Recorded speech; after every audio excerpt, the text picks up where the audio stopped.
Hello students, class 12 biology online classes में आप सभी का स्वागत है।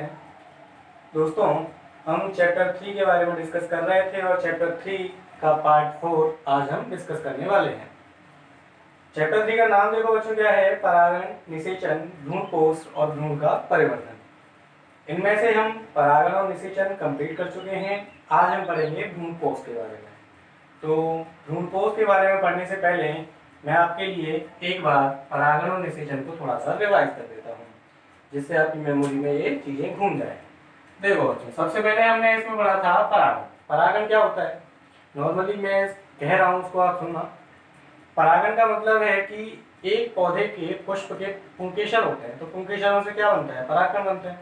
उन परागकणों का उसके पुंकेसर या परागकोश से लेकर के कहाँ पहुंचना? वर्तिकाग्र तक पहुंचना। तो ये स्थिति हमारी कहलाती है क्या? परागण। परागण में अपन ने प्रकार देखे थे। स्वपरागण होता है, पर परागण होता है। स्वपरागण का मतलब है सेम फ्लावर या सेम प्लांट। अगर परागण सेम फ्लावर पर हो रहा है, यानी कि एक ही पुष्प के अंदर हो रहा है, या फिर सेम प्लांट एक ही पादप के दो पुष्पों के मध्य हो रहा है, तो उसको हम कहते हैं स्वपरागण। और अगर ये होता है कैसे? एक पौधे से लेकर दूसरे पौधे तक, तो इस स्थिति को हम कहते हैं परपरागण। इसके कुछ विधियां, अनुकूलन और प्रकार आपने पढ़े थे। स्वपरागण आपका दो तरह का होता है, स्वयुग्मन और सजात पुष्टि परागण। इसी तरह से परपरागण होता है वायु द्वारा परपरागण, जल द्वारा परपरागण, कीटों द्वारा, पक्षियों द्वारा। तो इस प्रकार के बहुत सारे प्रकार आपने इसके अंदर डिस्कस किए थे। सेकेंड टॉपिक जो इसके बाद हमने पढ़ा था वो था फर्टिलाइजेशन, निषेचन। फर्टिलाइजेशन या निषेचन क्या होता है बच्चों? इससे पहले हमने एक और टॉपिक डिस्कस किया था जिसका नाम बताया था मैंने आपको, असंगतता या अनिश्चितता। असंगतता का मतलब बताया था नर और मादा युग्मक हैं, अगर वो पूरी तरह से कार्यक्षम है, कार्य करने में सक्षम है, लेकिन फिर भी उनके अंदर निषेचन नहीं होता, तो उस स्थिति को हम क्या कहते हैं? असंगतता या इनकम्पेटिबिलिटी कहते हैं। दो तरह की होती है, आंतरजातीय, अंतरजातीय, एक ही जाति के सदस्यों के बीच में और एक वंश के दो जातियों के बीच में। फिर इसकी हमने युग्मकोद्भिद अवस्था पढ़ी और बीजाणुोद्भिद अवस्था पढ़ी। जब अनिश्चितता का निर्धारण कौन करता है? बीजाणुोद्भिद अवस्था करती है, तो बीजाणुोद्भिद अनिश्चितता। जब अनिश्चितता का निर्धारण कौन करता है? जब इसका निर्धारण आपका युग्मकोद्भिद अवस्था करती है, तो ये होगा आपका युग्मकोद्भिद स्वानिश्चितता। इसके बाद में आया था आपका फर्टिलाइजेशन यानी कि निषेचन। निषेचन को एक बार अच्छी तरह से हम रिवाइज करें, क्योंकि बड़ा टॉपिक था, पूरा आपस में कनेक्टेड था, तो इसको मैं एक बार आपके लिए बहुत अच्छी तरह से दोबारा रिवाइज करता हूँ। देखो बच्चों, निषेचन क्या होता है? निषेचन के अंदर आपने कुछ टॉपिक जो आपस में कनेक्ट थे वो आपने पढ़े थे कि निषेचन के कुछ चरण आपने पढ़े, जैसे पराग कणों का अंकुरण। इसके बाद हमने देखा था पराग नली की वृद्धि। इसके बाद हमने देखा कि पराग नली का बीजांड में प्रवेश। देन क्या देखा? भ्रूणकोश में प्रवेश।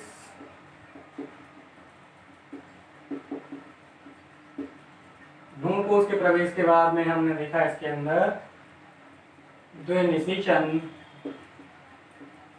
और त्रिसंलयन। और फिर इसके हमने कुछ महत्व पढ़े थे द्विनिषेचन के। तो इतने टॉपिक थे जो आपस में कैसे थे? कनेक्टेड थे। कौन कौन से टॉपिक हैं? निषेचन, इसके बाद परागकणों का अंकुरण, फिर परागनली की वृद्धि, परागनली का बीजांड में प्रवेश, उसके बाद में भ्रूणकोश में प्रवेश, उसके बाद में द्विनिषेचन, त्रिसंलयन और उसका महत्व। तो ये सारे टॉपिक पूरी तरह से एक दूसरे से जुड़े हुए हैं। अगर आप किसी एक टॉपिक को भी इसमें से मिस करते हो तो आपके सारे टॉपिक डिस्टर्ब हो जाएंगे, इसीलिए आपको किसी भी टॉपिक को मिस नहीं करना है, और इसीलिए मैं इसको दोबारा से पूरा रिवाइज करा रहा हूँ। देखो बच्चों, निषेचन के अंदर आपने देखा था कि नर और मादा युग्मकों का संलयन होना निषेचन कहलाता है। निषेचन की सबसे पहले खोज स्ट्रॉसबर्गर ने की थी, लिलियम के पौधे में 1884 के अंदर की थी। फिर इसके बाद में सबसे पहला जो चरण होता है इसका, वो होता है परागकण का अंकुरण। इसमें हमने देखा था कि जब भाई परागकण किसी दूसरे पौधे के पुष्प से वर्तिकाग्र पर आता है, तो वर्तिकाग्र पर आने के बाद में क्या होगा? उसका अंकुरण होगा। अंकुरण में क्या होगा? अंकुरण में क्या होता है, पराग कण की जो अंत्यचूड़ होती है वो पराग नली के रूप में बाहर निकलती है, और वो पराग नली फिर निकलने के बाद में पराग नली का सिस्टम देखो बच्चों, ज्यादातर जो एक परागकण होता है वो एक पराग नली में जाता है, तो ऐसे परागकणों को हम कहते हैं एक नलिकीय परागकण। और कुछ ऐसे होते हैं जिनके अंदर दो से ज्यादा नलिका निकलती हैं, तो वो होते हैं बहुनलिकीय परागकण। तो सामान्यतः एक ही नलिका होती है जो आपके अंडाशय की ओर प्रवेश कर पाती है, बाकी सारी निष्क्रिय हो जाती है। तो परागकण का अंकुरण हो गया, पराग नली का निकलना बनना। इसके बाद में होती है पराग नलिका की वृद्धि। पराग नलिका वृद्धि कैसे करेगी, इसके लिए मैंने आपको बताया था कि भाई इसके अंदर पराग नलिका केंद्रक होता है, नलिका केंद्रक इसकी वृद्धि को नियंत्रित करता है। तो ये पराग नलिका जो होती है वर्तिका के अंदर वृद्धि करती है, और दो टाइप से वृद्धि कर सकती है। अगर वर्तिका खोखली है तो सामान्य वृद्धि होगी, अगर वर्तिका ठोस है तो ये पैक्टिन एंजाइम स्रावित करेगी, पैक्टिनेज। वो पैक्टिनेज उस ठोस वर्तिका के ऊतकों को पिघला देगा, और उसके बाद में ये आगे वृद्धि करेगी। कहाँ तक जाएगी, अंडाशय तक जाएगी। अंडाशय में भी बीजांड की ओर जाती है, क्योंकि बीजांड कुछ ऐसे रसायन स्रावित करता है जो इस पराग नली को अपनी ओर आकर्षित करते हैं। बेटा एक एक बात ध्यान रखना, नोट्स जो आप लिखोगे उनमें सारी बातें मिलेंगी आपको। तो पराग नली की वृद्धि के लिए आपको ये बात ध्यान रखनी है कि ये हमेशा किसकी ओर वृद्धि करती है, बीजांड की ओर, और बीजांड में भी बीजांड द्वार की ओर। ऐसा क्यों, इसका एक रीजन है। तो बीजांड द्वार जो होता है बच्चों, जैसे देखो ये ग्लूकोज इधर हम बनाते हैं बीजांड द्वार, तो बीजांड द्वार की तरफ क्या होता है, इसकी तीन कोशिकाएं होती हैं ना, इन तीन में से दो हेल्पर होती हैं, सिनर्जिड सेल होती हैं, सहायक कोशिकाएं होती हैं। तो सहायक कोशिकाओं के पास में क्या होता है, फिलीफॉर्म उपकरण होता है, कुछ तंतु जैसे हुक जैसी संरचनाएं होती हैं, वो कुछ रसायन स्रावित करती हैं जो इस पराग नली को अपनी ओर आकर्षित करते हैं। तो पराग नली कहीं से भी आए लेकिन आएगी इसी जगह पे, ठीक है। इसके बाद में आता है बेटा पराग नली का प्रवेश। मैंने आपको इसकी दो कंडीशन बताई थी, अगर हम लेजर का प्रयोग करके इसके नलिका केंद्र को नष्ट कर देते हैं तो इसकी वृद्धि नहीं होगी, अगर इसके नलिकाओं को नष्ट कर देते हैं तो निषेचन नहीं होगा। क्लियर है। इसके बाद में आता है पराग नलिका का प्रवेश। पराग नलिका कैसे प्रवेश करेगी, बीजांड में, उसके मैंने तीन टाइप्स आपको बताए थे। फर्स्ट पोरोगैमी। व्हाट इज पोरोगैमी, पोरोगैमी का मीन्स होता है पोर बना है, पोरो बना है पोर से, पोर मीन्स होता है छिद्र, और छिद्र का होता है बेटा बीजांड द्वार, छिद्री होता है, नलिका जैसी संरचना होती है। तो जब बीजांड द्वार से ही बीजांड में पराग नली का प्रवेश होता है तो उसको हम कहते हैं पोरोगैमी, बीजांड द्वारी प्रवेश। नेक्स्ट हमने पढ़ी थी चलेजागैमी। चलेजागैमी, चलेजागैमी क्या होती है, निभाग से जब प्रवेश हो इसका तो चलेजागैमी, निभागी प्रवेश। एग्जाम्पल कैसुराइन, इस तरह के कुछ मैंने आपको बताए थे। इसके बाद में लास्ट आता है मीजोगैमी। मीजोगैमी, मीजोगैमी, मीजो मतलब बीच में, बीच में क्या होता है बेटा, अध्यावरण होते हैं, तो अध्यावरण से होकर के जब प्रवेश करती है तो उसको हम कहते हैं मीजोगैमी। बात क्लियर है। बीजांड में प्रवेश करने के बाद में ये प्रवेश करेगी भ्रूणकोश में, और भ्रूणकोश में प्रवेश के लिए मैंने आपको तीन पॉइंट बताए थे, या तो ये दो सहायक कोशिकाओं के बीच में से प्रवेश करेगी, एक सहायक कोशिका एक अंड कोशिका के बीच में से प्रवेश करेगी, या फिर सहायक कोशिकाओं जो पराग भ्रूणकोश की भित्ति होती है उससे होकर के प्रवेश करती है, या फिर इसका एक रीजन होता है कि ये डायरेक्ट सहायक कोशिका को भेजते हुए अंड कोशिका के पास चली जाए।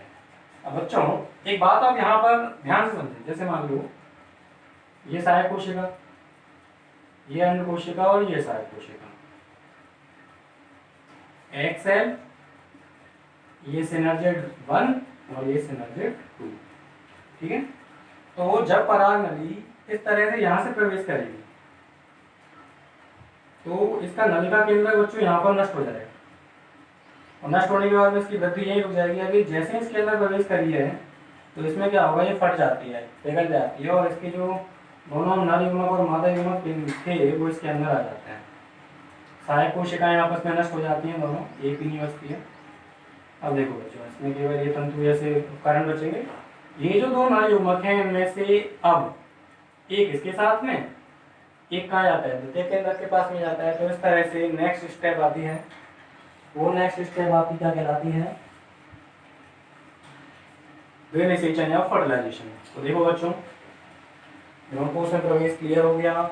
इसके बाद अब आता है द्विनिषेचन और त्रिसंलयन। द्विनिषेचन का मतलब होता है दो बार निषेचन होगा, डबल फर्टिलाइजेशन होगा इसके अंदर। कैसे होगा, जो नर युग्मक होते हैं आप जानते हो परागकण के अंदर दो नर युग्मक बनते हैं, पहला नर युग्मक अंडकोशिका के साथ में संलयित होता है, ये युग्मनज बनाएगा, इसे हम प्रथम निषेचन कहते हैं, फर्टिलाइजेशन कहते हैं। और दूसरा निषेचन तब होता है जब एक नर युग्मक दूसरे किसके पास में पहुंचता है, द्वितीय केंद्रक के पास में पहुंचता है। द्वितीय केंद्रक के पास जाकर के इसका दूसरा निषेचन होता है, जहां से हम त्रिगुणित संरचना मिलती है हमें। वो त्रिगुणित संरचना, त्रिगुणित पीईएम के बारे में मैंने आपको बताया था, त्रिगुणित प्राइमरी एंडोस्पर्म न्यूक्लियस, त्रिगुणित प्राथमिक भ्रूणकोश केंद्रक के बारे में आपको बताया था। निषेचन के बाद में क्या होगा, त्रिसंलयन होगा, तीन केंद्रकों का संलयन होता है, इसीलिए इसको हम कहते हैं त्रिसंलयन। क्लियर है भाई? दो केंद्रक तो द्वितीय केंद्रक के, एक केंद्रक यहाँ से आ रहा है, कितने केंद्रक हो गए, तीन हो गए। तीन होने की वजह से क्या हो रहा है, त्रिसंलयन हो रहा है। बात क्लियर है? फिर इससे बनता है हमारा त्रिगुणित प्राथमिक प्राइमरी एंडोस्पर्म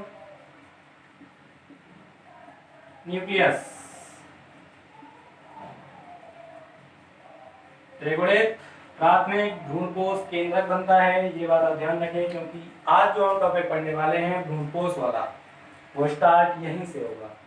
इसीलिए मैंने आपको पहले बताया था सारे टॉपिक एक दूसरे के साथ में कनेक्टेड हैं, जुड़े हुए हैं। फिर त्रिसंलयन हो गया, इसकी खोज सबसे पहले लावार्शिया ने की थी फ्रिटिलेरिया और लिलियम के पौधे में।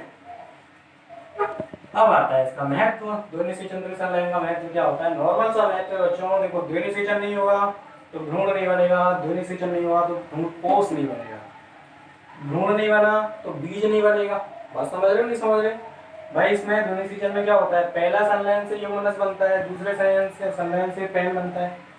ठीक है, युग्मनज आगे जाके क्या बनाएगा, भ्रूण बनाएगा। अगर निषेचन नहीं हुआ तो भ्रूण बनेगा नहीं बनेगा। अगर दूसरा निषेचन नहीं हुआ तो क्या प्राइमरी एंडोस्पर्म न्यूक्लियस बनेगा नहीं बनेगा। तो ये दोनों चीजें नहीं बनेंगी, ये दोनों ही जरूरी होती है। भ्रूण जरूरी होता है बीज का निर्माण करने के लिए, और प्राइमरी एंडोस्पर्म न्यूक्लियस जरूरी होता है भ्रूणकोश का निर्माण करने के लिए। भ्रूणकोश जरूरी होता है पोषण करने के लिए। सारी चीजें कनेक्टेड हैं एक दूसरे के साथ। तो अगर आपको एक याद रहती है, इसका एक फायदा है, अगर आपको एक याद रहती है बाकी सारी याद रहेंगी। अगर आप एक भूल जाते हो तो बाकी सारे भूल जाओगे। ठीक है, तो नेक्स्ट टॉपिक हम आपका चालू करते हैं, भ्रूणकोश। देखो बच्चों, ये सारी चीजें मैं यहाँ से हटा रहा हूँ। उम्मीद करता हूँ आपकी समझ में बहुत अच्छा आया होगा। और आज का जो टॉपिक है बहुत इजी है, इसमें आपको 3 टाइप्स पढ़ने हैं भ्रूणकोश के। तो आज का जो टॉपिक है बच्चों वो है भ्रूणकोश, इसे कहते हैं एंडोस्पर्म। देखो बच्चों, भ्रूणकोश क्या होता है, जब हमने द्विनिषेचन पढ़ा था तो द्विनिषेचन के अंदर एक त्रिसंलयन की घटना पड़ी थी, मतलब 3 केंद्रकों का संलयन होता है इसके अंदर। और क्या बनता है इससे, त्रिगुणित प्राथमिक भ्रूणकोश केंद्रक। यहां तक की बात आप पहले पढ़ चुके हो। और मैंने आपको पहले ये भी बताया था कि यही त्रिगुणित प्राथमिक भ्रूणकोश केंद्रक आगे जाकर के क्या बनाएगा, भ्रूणकोश बनाएगा। और यह भ्रूणकोश इंपॉर्टेंट है क्योंकि ये क्या काम करता है, जो भ्रूण विकास कर रहा है उसका पोषण करने का काम करेगा। जैसे मान लो छोटा बच्चा है, उसको पोषण की आवश्यकता होती है, भोजन की आवश्यकता होती है, अच्छी मात्रा में प्रोटीन मिले, कार्बोहाइड्रेट मिले तो उसका विकास अच्छा होता है। सेम अगर उसको भ्रूणकोश अच्छा मिलेगा तो उसका विकास भी अच्छा होगा। ठीक है, तो देखो बच्चों, भ्रूणकोश क्या होता है। द्विनिषेचन एवं त्रिसंलयन के बाद में त्रिगुणित प्राथमिक भ्रूणकोश बनता है, और त्रिगुणित प्राथमिक भ्रूणकोश केंद्रक में परिवर्धन के द्वारा क्या बन जाता है, भ्रूणकोश बन जाता है। यहाँ पे क्या होगा, इसका परिवर्धन होगा। परिवर्तन से क्या बनता है, भ्रूणकोश बनता है। अब ये जो भ्रूणकोश बना है इसके 3 टाइप्स होते हैं। 3 टाइप्स होते हैं, वो 3 टाइप्स कौन कौन से हैं, उन्हीं 3 टाइप्स के बारे में अपने को डिस्कस करना है यहाँ पे। देखो 3 टाइप्स हैं अपने। नंबर 1 केंद्रकीय भ्रूणकोश, सेकंड नंबर कोशिकीय भ्रूणकोश, और थर्ड नंबर एलोवियल या माध्यमिक भ्रूणकोश। तो ये 3 भ्रूणकोश आज के लेक्चर में अपने को डिस्कस कर रहे हैं। छोटा सा टॉपिक है, बहुत इजी है, इंटरेस्टिंग है, मजेदार टॉपिक है। देखो बच्चों, पूरे तीनों प्रकार एक दूसरे से फिर जुड़े हुए हैं। बेटा बायोलॉजी का फंडा यही है कि इसमें सारे टॉपिक्स को लिंक अगर हमने कर दिया तो हम बायोलॉजी को बहुत अच्छी तरह से याद कर पाएंगे। अगर आप रटने की कोशिश करोगे तो भूल जाओगे। बायोलॉजी को रटे नहीं, कोशिश करें जहां आप लिंक बना सकते हो टॉपिक्स की वहां लिंक बना दो, जोड़ दो उनको। मान लो आपने पहला चैप्टर पढ़ा, वो 18वें चैप्टर के साथ में लिंक हो रहा है, जोड़ दो। एक याद है दूसरा याद रहेगा। एक चैप्टर में 15 टॉपिक आपने पढ़े, 15 टॉपिक में से 8 मैच हो रहे हैं, जोड़ दो 8 को, आपको याद रहेंगे। तो लिंक करना बहुत जरूरी है इसके अंदर। तो ये टीम के बारे में अपने को पढ़ना है। देखो बच्चों चालू करते हैं। 3 टाइप। सबसे पहला टाइप कौन सा है? केंद्रकीय भ्रूणपोष। केंद्रकीय भ्रूणपोष, न्यूक्लियर एंडोस्पर्म। इसमें क्या होता है देखो बच्चों, जो भ्रूणपोष केंद्रक होता है यानी कि त्रिगुणित पेन प्राइमरी एंडोस्पर्म न्यूक्लियस होता है, ये आगे जाकर के ये क्या है? केंद्रक है। क्या है बच्चों? ये केंद्रक है। अगर इस केंद्रक में से बहुत सारे विभाजन हो जाए, आप स्थिति को समझने की कोशिश करना बच्चों। देखो मैं यहाँ पे एक डायग्राम सा बना रहा हूँ छोटा सा, इस डायग्राम से आप इसको समझने की कोशिश करें। ये डायग्राम बनाया है और यहाँ पर इसका क्या है बच्चों? भ्रूण है। ये क्या है? भ्रूण है। इसी भ्रूण के पोषण के लिए हमें भ्रूणपोष की आवश्यकता होती है, ठीक है, मान लिया। और ये पूरी जो है बीजांड वगैरह की आकृति होती है, वो सारी चीजें ये है। बीजांड काय होता है, ठीक है, ये बीजांड काय है और ये इसका भ्रूण है। तो इस तरह से वृद्धि कर रहा है। इसके अंदर क्या है बच्चों? एक केंद्रक था, मतलब मान लेते हैं वो केंद्रक कहाँ है? ये रहा, ये रहा, ठीक है। तो ये जो केंद्रक है इसके अंदर बहुत सारे सूत्रीय विभाजन होंगे, मुक्त केंद्रकीय विभाजन होंगे। इसके अंदर क्या होंगे? मुक्त केंद्रकीय विभाजन होंगे। और इन मुक्त केंद्रकीय विभाजनों से केवल इसमें केंद्रकों का निर्माण होगा बच्चों। 1 से 2 बन गए, 2 से 4 बन गए, 4 से 8 बन गए, 8 से 10 बन गए, 10 से 20, इस तरह से बनते चले जाएंगे। बहुत सारे इसमें केंद्रक यहाँ पर बन जाएंगे। केवल केंद्रक बनेंगे, कोशिकाएं नहीं बनेंगी, ये बात आप ध्यान रखें। तो इस प्रकार का जो भ्रूणपोष होता है वो क्या कहलाता है? केंद्रकीय भ्रूणपोष होता है। इसकी कुछ बातें आपको ध्यान रखनी है।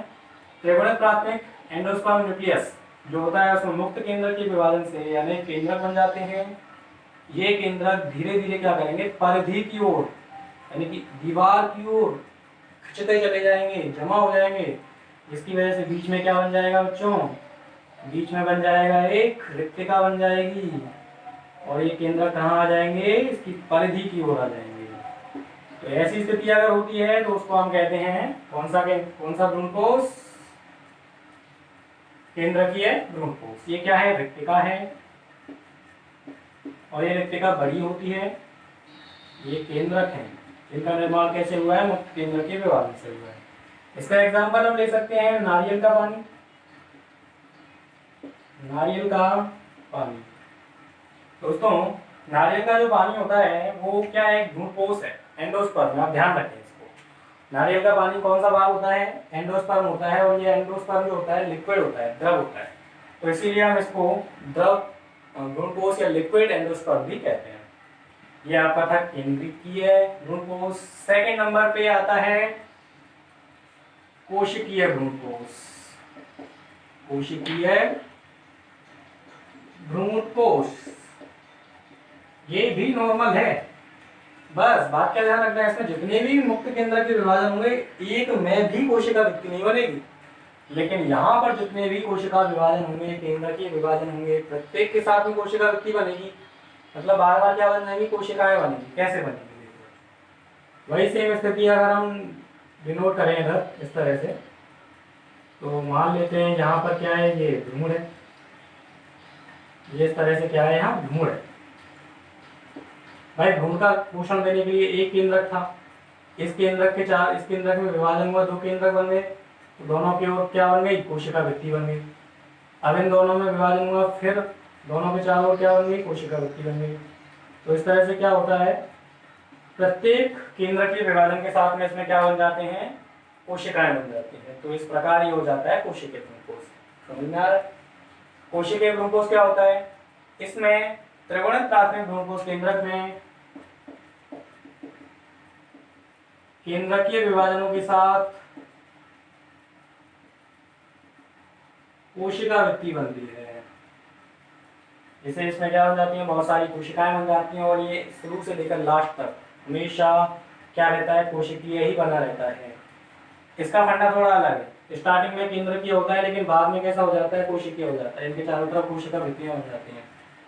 तो नॉर्मली आपको ध्यान रखना है, कोशिकीय जो होता है हमेशा कोशिकीय ही रहेगा। कोशिकीय कैसे बनता है, केंद्रकीय विभाजन के साथ साथ क्या बन जाती है, सेल वॉल बनती है, कोशिका वृत्ति बनती है, इसीलिए कोशिकीय हो जाता है। एग्जाम्पल हम इसके ले सकते हैं, पेटूनिया, टटूरा, वालसम और एक होता है वर्वेस्कम। बात क्लियर है? ठीक है। इसके बाद एक और बचता है जिसका नाम है हेलोवियल। दोनों डायग्राम्स आप बनाएं और इनको जब आप नोट्स देंगे लिखो तो इनको अच्छी तरह समझने की कोशिश करें। जब ये चैप्टर फिनिश होगा तो इसके नोट्स आपके व्हाट्सएप ग्रुप पर डाल दिए जाएंगे, वहां से आप इनको लिख सकते हो।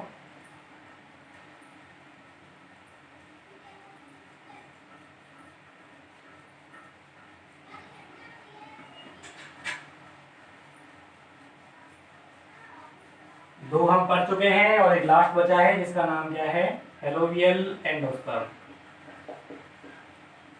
हेलोवियल भ्रूणकोश क्या होता है समझिए। इसका एक और नाम मैंने आपके लिए बताया था, माध्यमिक। माध्यमिक का मतलब होता है बीच का। तो अपन ने दो पढ़े हैं, सेलुलर और न्यूक्लियर, कोशिकीय और केंद्रकीय। तो दोनों के बीच का जो होता है, दोनों के गुण जिसमें होते हैं वो होता है हेलोवियल। मतलब इसके अंदर केंद्रक भी बनेंगे, इसके अंदर कोशिकाएं भी बनेंगी, लेकिन दोनों अलग अलग बनेंगी। कैसे बनेंगी वो समझिए।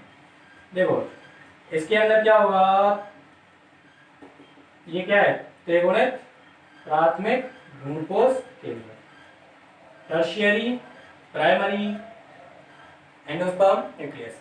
तो इसके अंदर क्या होगा, इसके अंदर प्रथम विभाजन होगा और प्रथम विभाजन के साथ में सेल वॉल बनेगी। तो इससे क्या बन जाएंगी बच्चों, दो कोशिकाएं बनेंगी। इससे क्या बनेंगी, दो कोशिकाएं बन जाएंगी। मान लो एक कोशिका ये और एक कोशिका ये स्मॉल है, ये लार्ज है। एक छोटी बनती है, एक बड़ी बनती है। ठीक है। तो दोस्तों इसके अंदर क्या होगा, जो छोटी कोशिका बनी है वो होती है निवाहक की ओर, जो बड़ी कोशिका होती है वो होती है माइक्रोपाइल की ओर। तो इसमें क्या होगा, छोटी कोशिका के अंदर तो मुक्त केंद्र के विभाजन होगा, सेल वॉल नहीं बनेगी। स्मॉल के अंदर क्या होगा, मुक्त केंद्रकीय विभाजन होगा और सेल वॉल नहीं बनेगी। बात समझ गए? लार्ज जो है इसमें जितने भी केंद्र के विभाजन होंगे, मुक्त केंद्र के विभाजन होंगे, प्लस प्रत्येक के साथ में क्या बनेगी, सेल वॉल बनेगी। तो बड़ी कोशिका में तो बहुत सारी कोशिकाएं बन जाएंगी और छोटी वाली में बहुत सारे केंद्र बन जाएंगे। तो दोनों प्रकार के गुण इसके अंदर आ गए। इस प्रकार ये जो कहलाता है वो है भ्रूणकोश कौन सा, हेलोवियल। इसका डायग्राम देखो कैसे बनेगा। इसका डायग्राम बहुत इजी है, तो इस तरह से बनाना है। यहाँ पर एक कोशिका बना देनी है, उसके बाद में यहाँ पर आपको कुछ इस तरह की कोशिकाएं बना देनी है और इसके बाद में इसमें बहुत सारे आप केंद्रक यहाँ बना सकते हो। ठीक है। तो ये है आपका हेलोवियल भ्रूणकोश। इसका एग्जाम्पल है हेलोवी पादप। हेलोवी पादप में ज्यादातर एकबीजपत्री पादप आते हैं। तो देखो बच्चों, हेलोवियल क्या होता है, इसमें त्रिगुणित प्राथमिक भ्रूणकोश केंद्रक में प्रथम विभाजन के साथ में सेल वॉल बनती है। इससे दो कोशिकाएं बन जाती हैं। पहली छोटी कोशिका जो निवाहक की ओर होती है, दूसरी बड़ी कोशिका जो बीजाणुवाहक की ओर होती है। छोटी कोशिका में मुक्त केंद्र के विभाजन होंगे जिससे बहुत सारे केंद्र बन जाएंगे और इनके चारों ओर सेल वॉल नहीं बनेंगे। ठीक है। सेकंड जो लार्ज कोशिका होती है, इसमें भी मुक्त केंद्र के विभाजन होगा, लेकिन इसमें प्रत्येक मुक्त केंद्र के विभाजन के साथ में क्या बनेगी, सेल वॉल बनेगी। तो इससे सेल बनेगी, ना कि केंद्र। बहुत सारी कोशिकाएं भी होंगी इसके अंदर, बहुत सारे केंद्र भी होंगे, कोशिकाएं भी हैं, केंद्र भी हैं। इसीलिए हम इसको क्या कह रहे हैं, माध्यमिक या हेलोवियल भ्रूणकोश। दोस्तों अब एक बात आती है कि भ्रूणकोश काम क्या करता है। भ्रूणकोश काम क्या करता है, इसका बहुत सिंपल सा काम है, भ्रूण पोष, भ्रूण का पोषण करना। नाम से ही पता चल रहा है ना, देखो भ्रूण पोष, भ्रूण का पोषण करना। तो सबसे पहला काम तो इसका हो गया, ये हो गया कि विकासशील भ्रूण का पोषण करता है। दूसरा काम क्या होगा? दूसरा काम इसका हो सकता है कि जब जो बीज होता है वृद्धि करता है या नया पौधा उससे बनता है, तो उस टाइम पे नवोद्भिद नए बनने वाले जो बीज होते हैं उनका पोषण करने का काम ये करता है, उनको भोजन प्रदान करने का काम ये करता है। तो यहाँ तक का टॉपिक था आपका भ्रूणपोष। अब तक हम 3 टॉपिक फिनिश कर चुके हैं, परागण, निषेचन और भ्रूणपोष। देखा होगा आपने, तीनों आपस में एक दूसरे से लिंक है, पूरा चैप्टर आपस में लिंक चल रहा है, एक दूसरे से लिंक चल रहा है। तो चैप्टर खत्म होगा तो हम पूरे चैप्टर को एक बार फिर से पूरा रिवाइज करेंगे और नेक्स्ट लेक्चर के अंदर हम पढ़ेंगे भ्रूण का परिवर्तन। ये भी थोड़ा टफ टॉपिक है, तो जब भी आप इस वीडियो को देखेंगे, अगली वीडियो को देखेंगे, तो कंसिस्टेंसी बनाए रखें, रेगुलरिटी बनाए रखें अपनी। दोस्तों इस वीडियो का लास्ट करता हूँ और उम्मीद करता हूँ कि आपको ये अच्छी लगी होगी, समझ में आया होगा। लाइक करें, शेयर करें और सब्सक्राइब करें। मैंने देखा है कि आप वीडियोस को पूरा नहीं देखते हो, तो दोस्तों वीडियोस को पूरा ना देखने से केवल आपका नुकसान होगा, हमारा कोई नुकसान नहीं होता। इससे आप एक बात समझिए, हम इतनी मेहनत करके आपके लिए इतनी ये जो लॉकडाउन के टाइम में भी आपके लिए वीडियोस, स्टडी वीडियोस अपलोड उपलब्ध करवा रहे हैं, तो हमारे साथ में आपको भी मेहनत करनी चाहिए। आपका स्कूल का स्टाफ इतनी मेहनत कर रहा है, बहुत सारे टीचर्स आपकी हेल्प करने के लिए काम कर रहे हैं, तो आपको भी हमारी मेहनत के अनुसार यहाँ पे काम करना चाहिए, अपनी पढ़ाई को चालू रखना चाहिए। प्रत्येक वीडियो का पूरा देखें, इसे समझने की कोशिश करें और जो नोट्स आपके लिए पहुँचाए जा रहे हैं उन नोट्स को अच्छी तरह से अपनी कॉपी में नोट करें, ठीक है। और साथ ही साथ इनको याद करते चलें, क्योंकि अपने को बोझ नहीं बढ़ाना है, डेली का काम डेली करना है, जो काम हमें तब मिल जाए तभी उसको फिनिश करना है, ठीक है बच्चों। नेक्स्ट लेक्चर में मिलते हैं, तब तक के लिए best of luck, thank you, जय हिंद, जय भारत।